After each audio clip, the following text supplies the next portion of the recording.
Gosto muito do que estás a ouvir. A propósito, desculpa lá estar a interromper, mas já és cliente Iberdrola?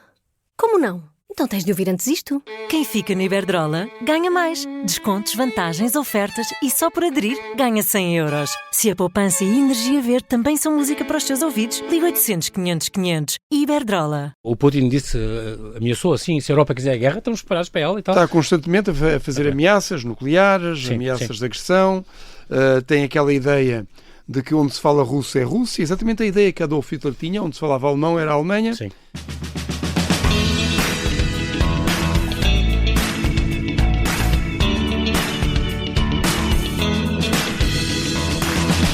José Rodrigues dos Santos, jornalista, apresentador há mais de 30 anos do telejornal, foi professor universitário e é hoje um avô babado, o escritor mais lido pelos portugueses, preferido por dezenas de milhares, escreveu 34 livros, dos quais 27 romances, em 23 anos. O que é obra?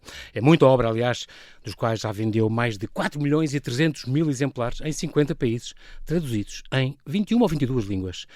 Hoje o mestre do thriller científico traz-nos o seu 27º romance. O 14º, protagonizado por Tomás Noronha, o título Sexto Sentido. É uma história que desafia a fronteira entre a ciência e o divino. Fala-se de fungos, de alucinogénios, de curas, da supraconsciência, da vida depois da morte, da física quântica e do amor como a força mais transformadora. Olá José, e bem-ajas por ter aceitado este meu convite. Mais uma vez, bem-vindo. Olá, obrigado. É engraçado, 27 romances em 23 anos, é fantástico. Já tenho apresentado várias vezes, continuas a não ser muito de tecnologias.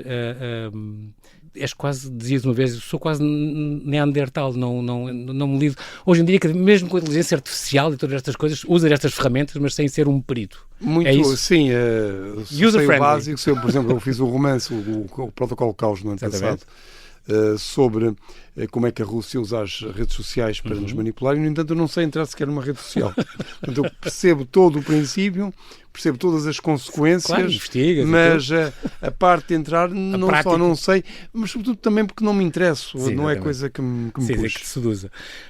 Tu continuas a não votar desde que apresentas o telejornal, que é uma coisa que faz questão de dizer, eu não voto, desde uma questão tua pessoal, apesar do voto ser secreto e ninguém teria nada com isso, e apesar de, claro, teres as tuas preferências, obviamente. Já daqui a um mês e 2 semanas temos eleições aqui nas presidenciais. Que é que só um bocado a tua opinião genérica, que tens achado destes debates, Zé, que tempo está pelas tuas mãos? Eu devo dizer que eu não tenho assistido muitas vezes porque eu estou a fazer o telejornal, quando acabo começa o debate e portanto eu estou em deslocação para casa, não é? De modo que não tenho assistido bastante e, em bom rigor, não se me oferece nada a dizer, não vou fazer um comentário político. O país, de facto, continua com problemas, como tu fazes questão de dizer. É uma coisa que não se pode dizer, mas temos estado a empobrecer. E tu não és catastrofista, achas que iremos sempre encontrar uma solução, mas este mundo continua com guerras, a extrema-direita a crescer, os populismos, os fundamentalismos, as mudanças climáticas. Ainda se pode ser otimista neste mundo, Zé? Sim, vamos lá ver. A nossa postura muitas vezes em relação às coisas é que está sempre tudo a piorar. Mas não é verdade. Comparar há 50 anos. Estamos cada vez mais pobres. Mas não é verdade. Nós temos hoje acesso. O que é a riqueza e a pobreza? Não é o dinheiro. A riqueza, verdadeiramente, em termos económicos, é o que se produz. Dar aqui um exemplo. Se eu estiver num bote no meio do Atlântico e tiver 1 trilhão de euros, mas só tiver um copo de água, eu sou muito pobre. Exatamente. Porque eu não como 1 trilhão de euros. Exato. O dinheiro é um instrumento para aceder à riqueza, ou para medir a riqueza. E, portanto, a riqueza é ter bens e serviços ao nosso dispor. E cada vez mais nós temos isso. Nós hoje temos acesso a tecnologias de inteligência artificial, de carros elétricos que não tínhamos há 10 anos. E há 20 anos sozinhos. Exatamente, há 20 anos não andávamos aí com os telemóveis com a facilidade com que temos hoje. E há 100 anos morria-se de uma gripe ou de uma coisa. As doenças, assim, claro. Eu me lembro da minha tia médica disse-me que a minha avó morreu de uma doença que 5 anos depois já havia cura. E, portanto, nós estamos cada vez a enriquecer mais. Sendo que enriquecer, insisto, não é o dinheiro. E enriquecer é ter acesso a bens e serviços e cada vez temos mais. Cada vez as nossas sociedades estão a criar mais. E, portanto, a conversa de que estamos a ser sempre cada vez mais pobres, pura e simplesmente lamento, mas não é verdadeira. Esta questão também de uma coisa que tu falavas, e já te falavas disso também do Protocolo Caos, estamos perante um império ditatorial, a Rússia, que é apoiada por outro império ditatorial, a China. aliado a outros países, como a Coreia do Norte, como o Irão, e temos de nos preparar. Tu dizes, o nosso exército, que é curioso, porque tem mais oficiais que praças, é uma frase tua, mas de facto os países europeus, por exemplo, tu notas isso, porque viajas muito a promover os teus livros também, para esse país fora, ainda bem, fazem exercícios, simulações das Finlândias, na França, na Suécia, na Áustria, na Inglaterra, em caso de conflito e tal. E cá houve um apagão ano passado, as pessoas nem o kit obrigatório compraram, o governo não faz muito. E fomos na altura objeto de um ataque cibernético da Rússia através de campanhas de desinformação. Aparentemente metade das coisas que apareceram na internet eram de origem russa, nós não sabíamos. Sim, estamos um pouco aliados desta situação, mas nós estamos envolvidos neste mundo, estamos na União Europeia, estamos na NATO e obviamente que não estamos numa guerra quente, mas estamos numa guerra híbrida, que começou com a invasão da Ucrânia e claramente se percebe, porque a Rússia já o disse explicitamente, que quer reconstituir o Império Soviético em termos nacionalistas. Sim. E, portanto, dentro da União Europeia temos países que pertenceram ao Império Soviético, a Lituânia, a Estónia, a Letónia, não é? Temos países que pertenciam à zona de influência soviética e eles querendo reconstituir isto tudo, claramente estamos em rota de colisão.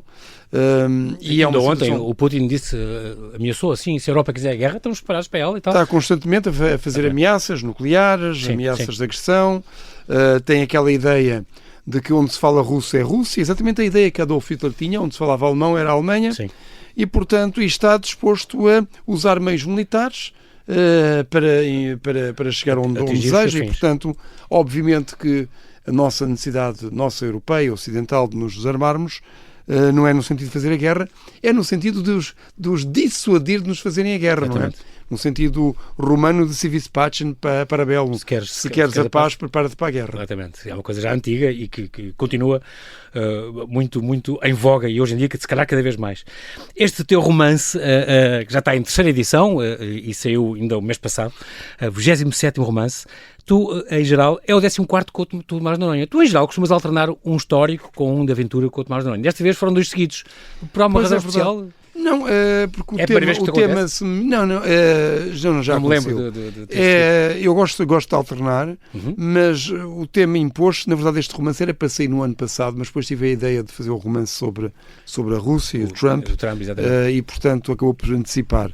Mas não, quer dizer, o tema exigia, um tema filosófico que eu acho bastante interessante e que se inscreve numa linha de romances que já escrevi, com designadamente Forma de Deus, que foi aliás o meu maior êxito internacional, já vendeu mais de 1 milhão só esse livro, A Chave de Salomão, e de certo modo também O Imortal, e portanto é um romance bastante filosófico a partir de descobertas científicas que estão a ser feitas atualmente.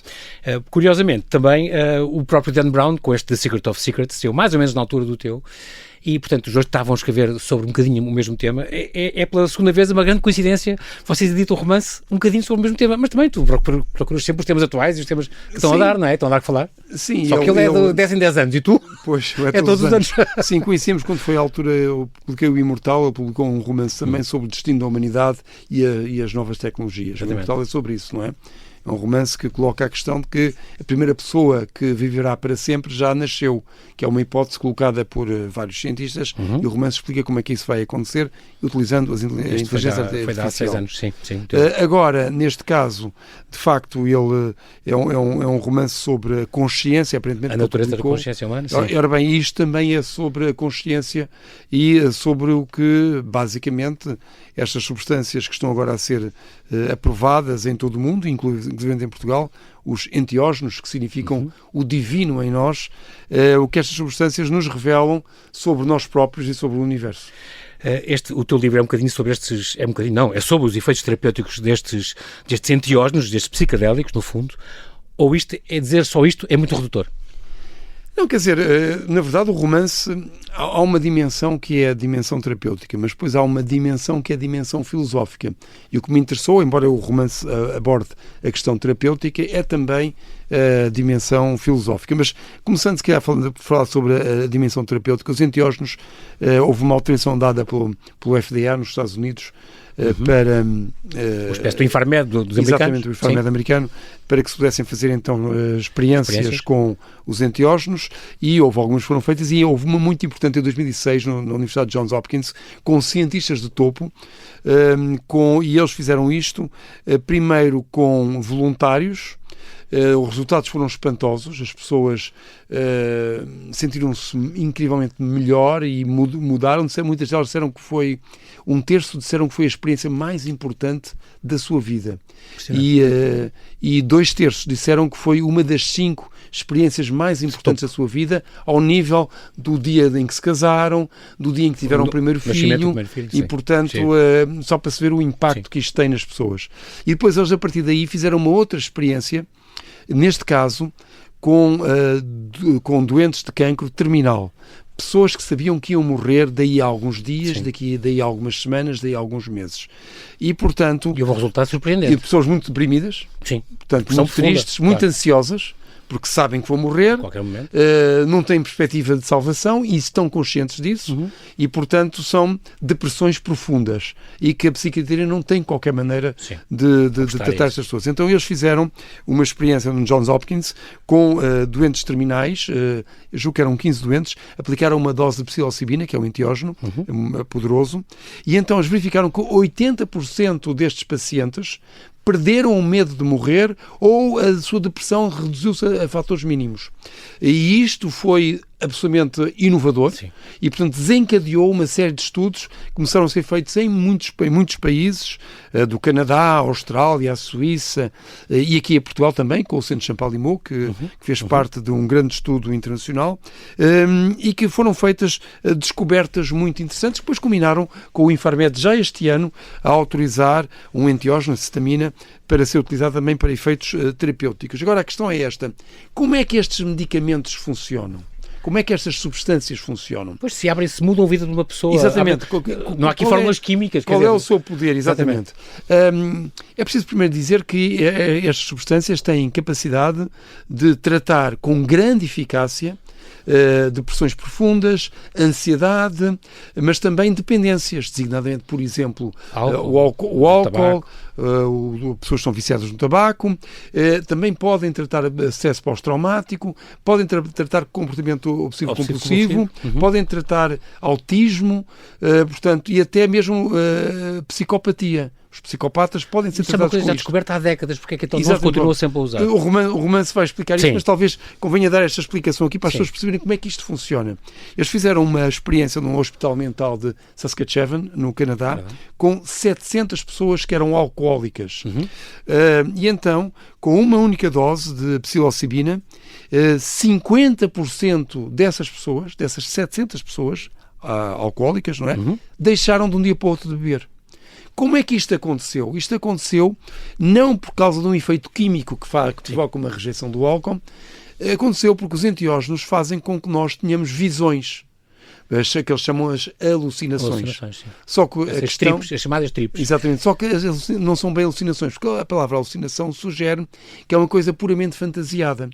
Ora, o que se descobriu é que estas visões dizem-nos coisas verdadeiras sobre nós próprios. Por exemplo, no caso dos alcoólicos, o que é que acontece?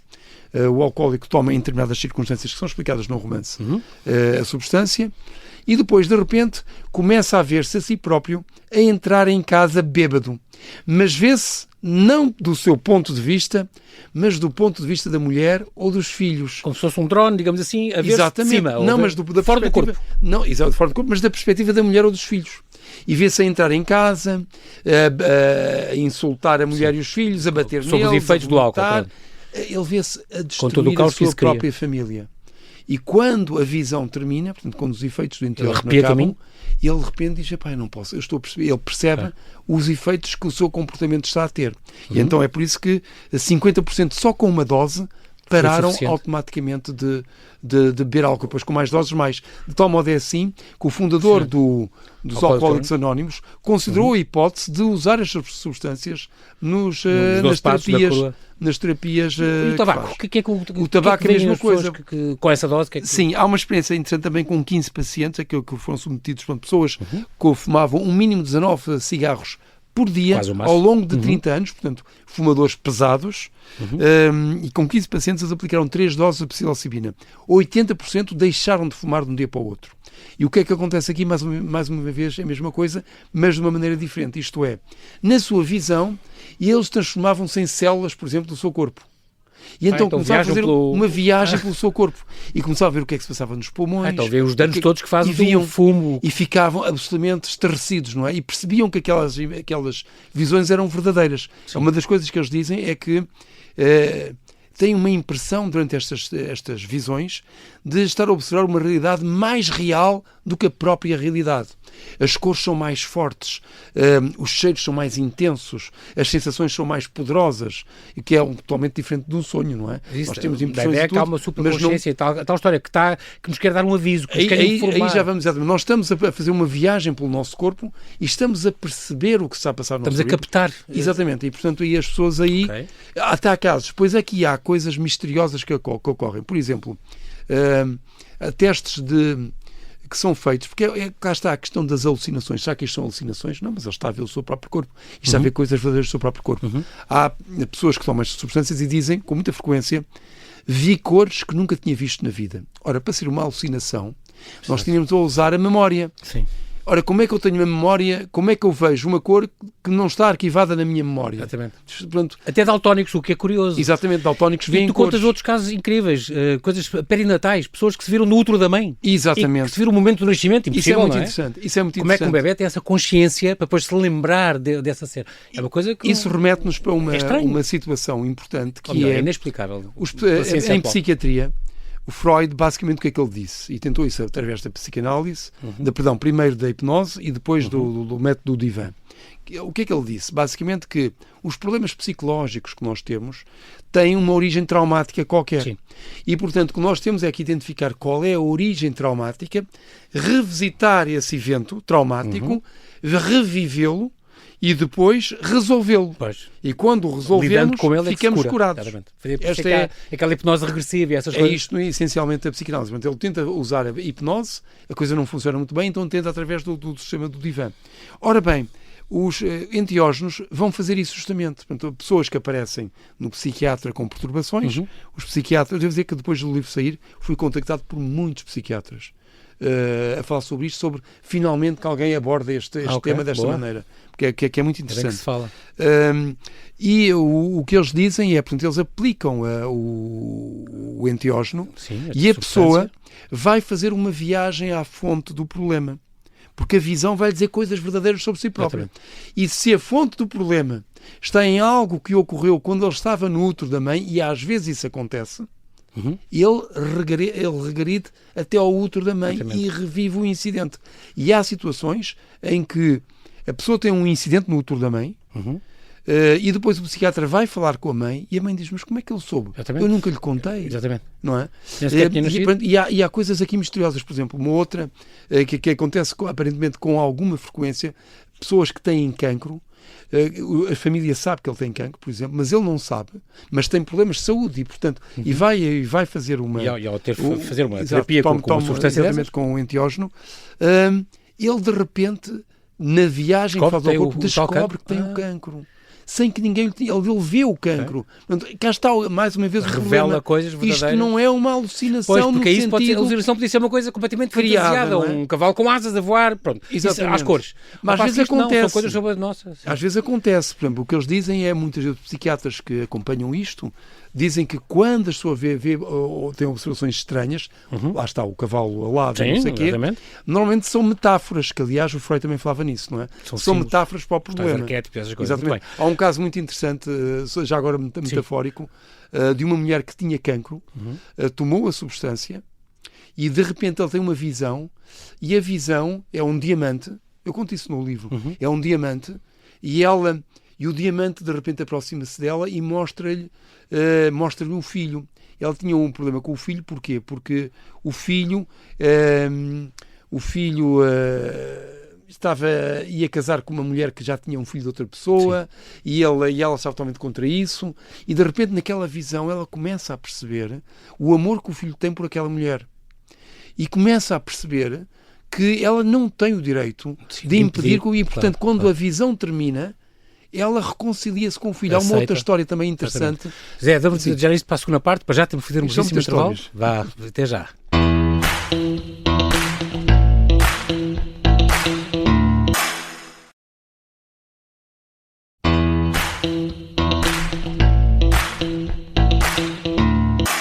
Estamos a conversar com o jornalista José Rodrigues dos Santos. Ele traz-nos o seu último romance, o 27º, que tem por título O Sexto Sentido, uma história que desafia a fronteira entre a ciência e o divino. Há sempre muitas histórias agarradas a estas experiências das pessoas que experimentaram isto e que mudaram de vida completamente por causa de, às vezes, uma só dose, que são incríveis. Contas várias no teu livro, ias contar agora uma. Bom, ia contar uma, já agora vou contar outra, não aquela que tinha na cabeça, que é o seguinte. Portanto, nós temos aqui uma situação em que estas substâncias estão-nos a revelar coisas verdadeiras sobre nós próprios. E a questão que se coloca, e é que o romance vai colocar, mas ela, aliás, uma experiência feita no Imperial College, julgo que foi em 2016, eles mediram o que se passa no cérebro utilizando as mais avançadas tecnologias. Neurocientistas, com a imagiologia. Exatamente, e mediram o que se passa no cérebro quando as pessoas estão sob influência dos enteógenos. E a ter estas visões. E então eles descobriram que o cérebro começa a funcionar de uma maneira totalmente diferente, que não sabia que podia funcionar dessa maneira. Isto é uma descoberta efetiva. Sim. E, portanto, o romance vai colocar a hipótese, com base nesta descoberta, de que o que está a acontecer está a ser ativado um sexto sentido. Daí o título do livro. Okay? Portanto, um sexto sentido no sentido em que nós estamos dois aqui a conversar, aqui no estúdio da Rádio Observador, e entre nós há uma coisa chamada ar, mas eu não vejo o ar nem tu vês o ar. Sim. E, no entanto, ele está lá. É real. Ele é-nos invisível, mas o facto de não nos ser visível não quer dizer que não existe. Claro. Nós não temos um sentido capaz de o ver, não é? E, portanto, aqui é um pouco a mesma coisa. Quer dizer, há coisas que se passam, que existem no universo, que estão lá, mas nós não temos sentidos desenvolvidos para os captar. Há sons que não captamos, há no espectro luminoso, há luzes e coisas que não vemos, etc. Os infravermelhos, os ultravioletas, temos uma capacidade limitada nos sentidos, obviamente. Exatamente. E, portanto, a hipótese que coloca aqui é que o cérebro começa a funcionar de uma maneira que lhe permite captar coisas novas. Outras realidades. Nós sabemos que as pessoas tomam enteógenos, estas substâncias que se dá o nome de o divino em nós. Essas pessoas têm visões sobre si próprias que são verdadeiras. Ok? E então a hipótese que eu coloco no romance é, para além da informação que estas visões nos dão sobre nós próprios, as pessoas também têm visões sobre a vida, sobre o universo, sobre o sentido da existência. Isso vai buscar o teu lado Spinoza. Exatamente. E agora, não, a questão que se coloca aqui é, e se as informações que obtemos nessas visões sobre o universo, sobre a vida, também são verdadeiras? Portanto, a natureza estaria a querer comunicar connosco? Está, exatamente. Ou melhor, nós estamos a aceder através de um sexto sentido que é ativado por estas substâncias, durante o período em que elas são ativas, estamos a aceder a uma informação, a uma imagem de algo que normalmente não nos é acessível. Ok? E são muitas vezes lições sobre a vida e sobre a morte. Pessoas, por exemplo, nós estamos numa visão, de repente alguém pega numa faca e começa a esfaquear-nos. O que qualquer psiquiatra diz ao paciente é: não tenha medo. Quando isso acontece, é porque a visão lhe quer ensinar alguma coisa. Exatamente. Ok? Portanto, você vai aprender alguma coisa com essa visão. E, portanto, é nesse sentido que isto é metafórico e simbólico. E isto vai bater certo com uma série de descobertas feitas no campo da física das partículas. Isso é extraordinário, a ligação à mecânica quântica, porque de facto tem leis que não compreendemos. Mas como é que uma partícula estar aqui e nascer ao mesmo tempo, como é que interagir uma com a outra? Como é que uma visão só a mecânica quântica explica estas coisas, suscitada por uma destas substâncias, nos diz coisas verdadeiras sobre a física, coisas que vão ser agora descobertas? Sim. Portanto, isso é muito estranho. Eu não vou explicar essas descobertas porque o teu livro, como sempre, tem também uma parte final muito boa, onde falas do Max Planck, do Niels Bohr, do Einstein, de todas as polémicas que isto gerou e dos prémios Nobel, e portanto a pessoa fica a saber onde é que tu fundamentaste para isto. Claro, uma coisa fundamental de ensinar isso, que é muito giro no fim. Sim, uma coisa fundamental, não vou elaborar muito sobre a parte da física das partículas, porque realmente tem alguma complexidade para ir. Sim, e é completamente estranho. Como dizia o Niels Bohr, se você acha que percebeu, é porque não percebeu nada. Não entendeu nada, claro. Quem acha que entendeu é porque não entendeu nada. Porque a física quântica é realmente muito difícil. Mas há uma das coisas que nós sabemos da física quântica e que bate certo com as mensagens que temos nestas visões quando se toma os enteógenos, que é uma das coisas que nós sabemos na física quântica é que existe a realidade que nós lidamos e existe depois o que poderíamos chamar uma espécie de subrealidade, aquilo que Einstein chamava Gespenstenfeld, o campo fantasma, não é? É um campo que cobre o universo inteiro e em que tudo é possível. Em que uma partícula está em todo o sítio ao mesmo tempo. E o que vai fazer a transição... Somos nós que olhamos e como estamos a olhar é porque ela existe porque nós estamos a olhar. Exatamente. Isso é estranho. O que faz a transição entre essa subrealidade e a realidade nossa é a consciência. Isto é o que basicamente... Portanto, a nossa consciência seria criadora. Criadora. E, portanto, uma partícula está em todo o universo ao mesmo tempo. O planeta existe porque eu estou a olhar para ele. Exatamente. Mas isso tem, pois, implicações também muito importantes. Mas, essencialmente, o que estas experiências nos dizem, a física quântica nos diz, através de um conjunto de experiências que são feitas, até podem ser feitas em Lisboa, e de certeza que são feitas também, é que o universo está todo ele ligado. Sim. Ora, uma das coisas que as pessoas dizem quando têm estas experiências com os enteógenos, é que tudo está ligado a tudo. E isto agora remete-me para a história que eu te queria contar. Sim. Nos Estados Unidos, julgo que foi para aí em 2020, portanto é uma história muito recente. Sim. No meio destas experiências feitas os testes, os inquéritos. Exatamente. Já sei o que é que vais dizer. Portanto, eles fizeram numa universidade americana, eles aplicavam a psilocibina e depois a BBC contou isto. O candidato... o voluntário, não é o candidato, o voluntário sim. Tem lá as suas visões e depois tem um formulário que ele vai preencher. Ele preenche o formulário, depois entrega e depois no final do dia, depois das experiências feitas, os cientistas iam ler os formulários de cada um. E então leram um formulário que dizia o seguinte: depois de eu ter tido esta experiência com esta substância, eu já sei o que é que tenho de fazer. Googlem o meu nome. Eles acharam que esta mensagem é um bocado estranha. Brandon qualquer coisa. Exatamente. Pronto, o Brandon não sei o que disse isto. Coisa bizarra. E então eles foram googlar o nome dele e descobriram que era um tipo... Estavam em pânico porque nos Estados Unidos o senhor comprou uma arma antes de chegar aí, descobriram que ele era um homem muito violento. Um homem que já tinha sido preso várias vezes, já tinha sido despedido de empregos por maltratar as pessoas. Portanto, um homem realmente muito violento. E então entraram em pânico, justamente aquilo que estavas a dizer, não é? Na América é muito fácil aceder a armas e começaram a pensar, este tipo vai pegar, entra numa loja, compra uma espingarda, mata uma série de pessoas e depois diz que a culpa foi nossa, porque tu usavas a sua influência da substância. E, portanto, isso é perigosíssimo. E então resolveram lá uma estratégia, como é que a gente vai fazer, para perceber o que é que ele vai fazer, para nós alterarmos a polícia se percebemos que é uma coisa grave. Então ligaram ao homem, Brandon e tal, somos da universidade, você veio aqui fazer o teste? Sim. De facto, aí estive, hoje. Sei lá, escreveu aqui no seu formulário que depois de ter tido esta experiência já sabe o que é que tem de fazer. O que é que quer dizer com isso? O que é que o senhor vai fazer? E ele respondeu, sabe, eu a minha vida toda fui uma pessoa muito problemática. Tive muitos conflitos. Basicamente era eu contra o mundo. Ouça, é um rolo de desgraças. Mas depois de ter tido esta experiência eu percebi que a força mais importante do universo é o amor. E, portanto, eu vou mudar a minha maneira de viver. E isto é interessante até porque os psiquiatras, qualquer psiquiatra sabe isto, que uma das forças, talvez a força mais importante que cada um de nós tem é justamente a força do amor. Sim. O que as pessoas procuram é amor, dar amor e receber amor. Não é uma ideia que a gente hoje em dia acha se calhar pirosa, mas exato, que é verdadeira. Exatamente. Nós falamos do amor como uma coisa pirosa, uma frase já vista e tal, e não sei o quê. Mas de facto é uma realidade. Mas exatamente, ela tem uma realidade muito profunda e aparentemente muitas pessoas têm esta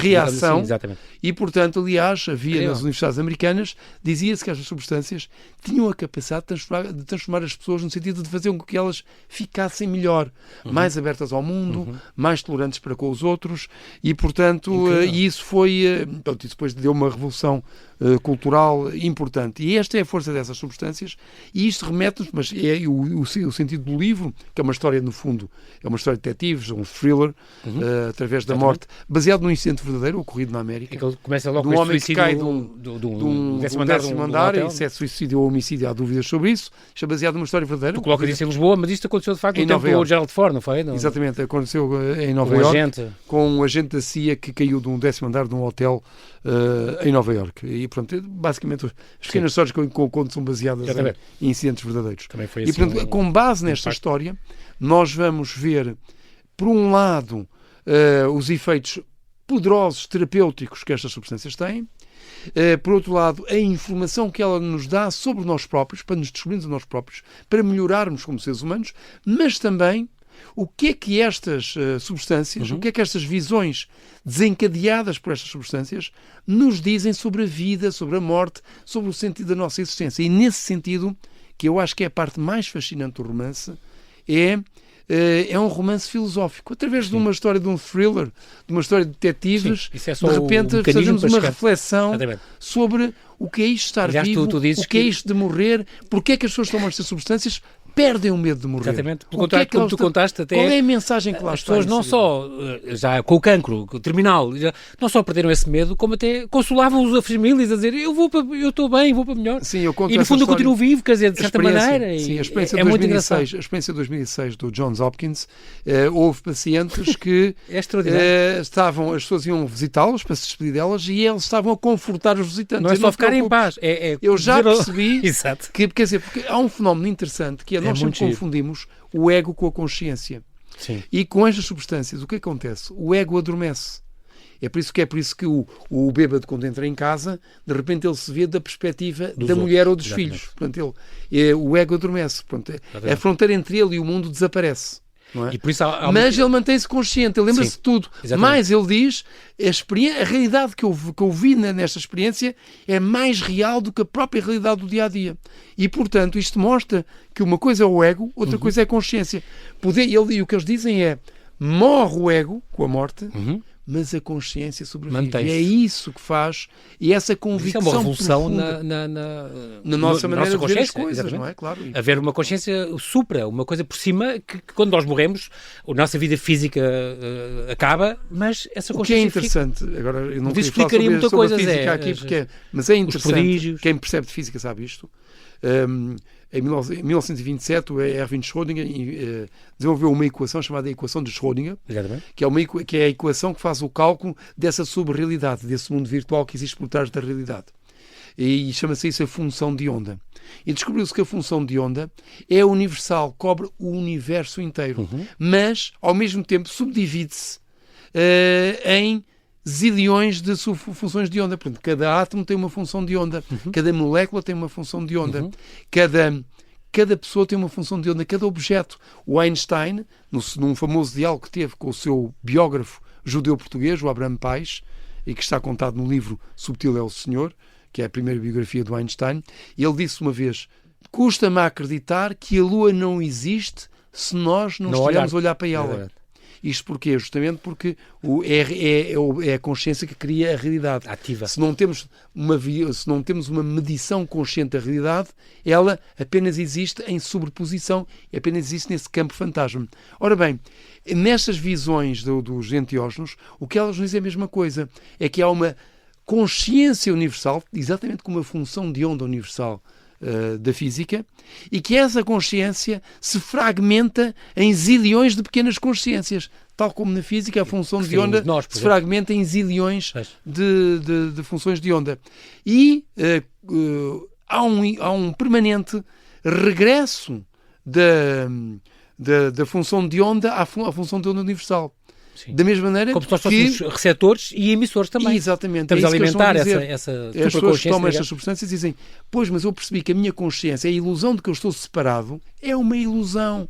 Todos estamos ligados. Sim. E quando morremos, há um regresso a entidade-mãe, digamos comum, assim. Exatamente. Não é? E pronto, isto parece um bocado esotérico, e de facto é esotérico. É curioso, sim, mas inexplicável quando vemos que isto é a realidade que nós estamos habituados, não é? O mundo físico. O Nobel da Física do ano passado, que foi atribuído a John Clauser, a Alain Aspect e a Anton Zeilinger, foi por descobertas do entrelaçamento quântico, chama-se isto de entrelaçamento quântico, todas as partículas estão ligadas umas às outras através dessa função. O mais curioso foi que este tema foi sugerido pela tua filha Inês. Ora bem, a Inês é advogada, não é? Sim, nem sequer é psiquiatra forense a tua outra filha. Não, foi esta. Assim, na verdade... E tu, não, isso é sobre drogas, não quer falar sobre isso. Na verdade, é engraçado. Todo o nascimento deste tema, para mim, surge numa conversa que eu tive em Paris com um cientista canadiano muito famoso, sobretudo no mundo francófono, embora também tenha obra publicada em Portugal, que é o Hubert Reeves. Ele escreveu um livro famoso um pouco mais de azul e tal, publicado na Gradiva. Eu estava a falar com o Hubert Reeves, estava-lhe a dizer que eu tinha interesse em escrever um livro sobre o que é que acontece quando morremos. Mas eu disse, a única coisa que temos aqui são experiências de quase morte. Mas não há ali umas respostas e tal. Sim. E ele disse-me, você tem que estudar os teoremas de Bell. Eu sabia o que eram os teoremas de Bell, mas nunca tinha estudado com profundidade. Os teoremas de Bell, basicamente, John Bell era um físico irlandês do CERN que fez a teorização do método que demonstrou experimentalmente o efeito de que estamos todos ligados aos outros, que deu depois o Nobel da Física ano passado ao John Clauser, ao Alan Aspect e ao Anton Zeilinger. E, portanto, ele depois desenvolveu um romance chamado A Chave de Salomão, que é justamente sobre o que é que acontece quando morremos. E foi aí que eu comecei a mergulhar no mundo da física. E, portanto, aí, de certo modo, é a origem mais antiga deste romance, o Sexto Sentido. Porque eu vou retomar o mesmo tema, mas de um outro ângulo. Sim. Através destas substâncias, os enteógenos, o divino em nós, que nos revelam muita coisa. E é interessante, já agora, por falar em divino em nós, os nepaleses têm aquela saudação que é Namasté. Namasté. O Namasté é o olá deles. E o que é que Namasté quer dizer em nepalês? Quer dizer saúdo o divino em ti. Que giro. É quase o nome dos enteógenos. Isto é engraçado porque tu bem dizes que é uma coisa que há outras maneiras de chegar lá. Pode ser por meditação, como os xamãs faziam há milhares de anos.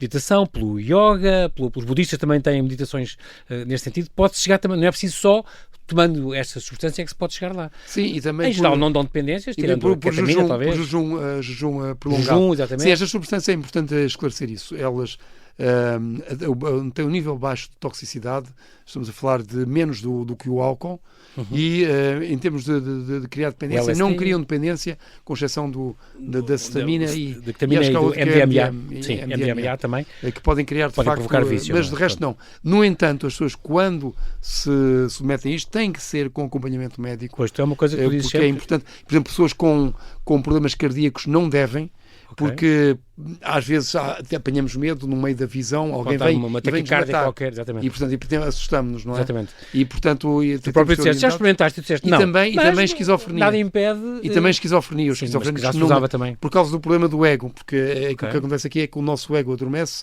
e o problema da esquizofrenia também tem a ver com isso, não é? Com a pessoa da múltipla personalidade. Exatamente, a múltipla personalidade, e portanto fica com vários egos. Tu nunca experimentaste, mas tu dizes, não tem problema nenhum, quando estiver quase a morrer, o cancro terminal e eu em profunda depressão, por favor, ajudem-me, um médico. Sim, e nem precisa ser um cancro terminal, quer dizer, se a pessoa tem um problema na vida em que fica angustiada, fica triste, fica deprimida, pode perfeitamente tomar com acompanhamento médico e o que é interessante é que isto, quando é aplicado por alguém que sabe, que é importante que a pessoa saiba o que é que está a fazer, por alguém que sabe, nós vamos visitar a fonte do nosso problema e vamos resolvê-la.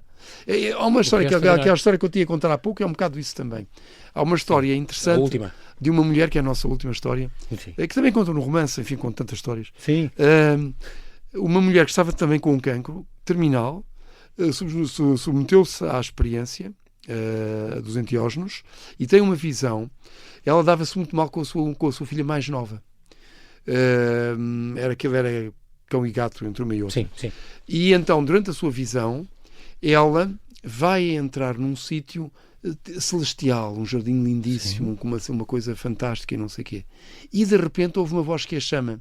É a sua filha mais nova. E ela para e fica a hesitar se entra nesse jardim ou se vem atrás ter com a filha. E depois fica ali a hesitar, depois o jardim desaparece e a visão desaparece. E então, a ideia que ela teve quando sai, ela diz, isto foi uma lição, isto demonstrou-me que esta filha com quem eu me dou tão mal no fundo, é muito importante para mim. Então o que aconteceu foi que ela se reconciliou com a filha e, portanto, foi abraçá-la, portanto, aquele problema todo delas foi tudo resolvido. E quando chegou a hora dela morrer, quem é que esteve todo o tempo com ela? Foi a filha mais nova. Exatamente. E abraçaram-se e perdoaram-se uma à outra e ela morreu em paz. É engraçado porque, de facto, o amor cá está, é a força mais transformadora do universo. Achei piada que a primeira reação foi, não, um livro sobre drogas e coisas, nem pensar, mas depois espantou-te, de facto, o impacto filosófico e espiritual. Até porque quando falamos de drogas, vamos lá ver, uma coisa, todos os medicamentos são drogas, uma aspirina é uma droga, não é? Aqui entrou o Paracelso que dizia, até poderes morrer de água se bebermos várias vezes numa hora, poderes morrer... Absolutamente, podemos morrer da água, é um veneno, claro. O veneno depende da dose. Ele diz, o veneno está na dose. Pronto, é com as doses, mesmo o cianeto, se for tomado uma quantidade muito pequena, não tem problema nenhum, mas com uma quantidade maior, mata, não é? E, portanto, essa é uma questão bastante importante. Mas, claro, eu tinha uma ideia pré-concebida sobre as coisas. E eu acho que é importante os escritores, para mim é esse o papel do escritor, é mostrar o que não é tão facilmente visível. Estar um pouco à frente do seu tempo. E é isso que eu procuro fazer, abrir janelas claro. Nas pessoas. Faz as pessoas pensar. E é isso. Este livro é bom para as grandes obras da literatura universal, e não estou a dizer que é o caso da minha, mas estou a dizer que as grandes obras da literatura universal, desde o Essa de Queiroz até Orwell, passando por Alain Proust, que na altura não está abuso, Flaubert, portanto, o Kafka, claro todos eles nos dizem coisas que não podiam ser ditas no seu tempo ou abriram-nos janelas. A literatura é importante para isso, para revelar esses temas e discutir esses temas e pensar, refletir neles. Para pensar e para ver outra perspectiva diferente. E, portanto, eu depois achei que valia a pena escrever este livro, justamente por isso, apesar do anátema que existe sobre exatamente os enteógenos e estas substâncias, os alucinogénios, que concretamente enteógenos, já sabe, o Sexto Sentido, do José Rodrigues dos Santos, uma edição Planeta. Já agora fica a saber que o José, de sábado a 8, dia 13 de dezembro, vai estar às 11 da manhã no Continente, ali no Beiras Parque, e depois à tarde às 4 na FNAC do Fórum Almada, a assinar livros. Aproveito para conhecê-lo, para estar com ele, para levar um livro autografado. O Sexto Sentido é também um belíssimo presente de Natal. José, para o ano de voltas. Muito obrigado. Bem-ajas. Muito obrigado. Boas festas a todos.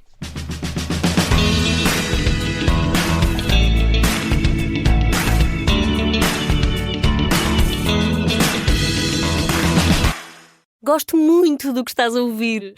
A propósito, desculpa lá estar a interromper, mas já és cliente Iberdrola? Como não? Então tens de ouvir antes isto. Quem fica na Iberdrola ganha mais. Descontos, vantagens, ofertas e só por aderir ganha 100 euros. Se a poupança e a energia verde também são música para os teus ouvidos, liga 800 500 500. Iberdrola.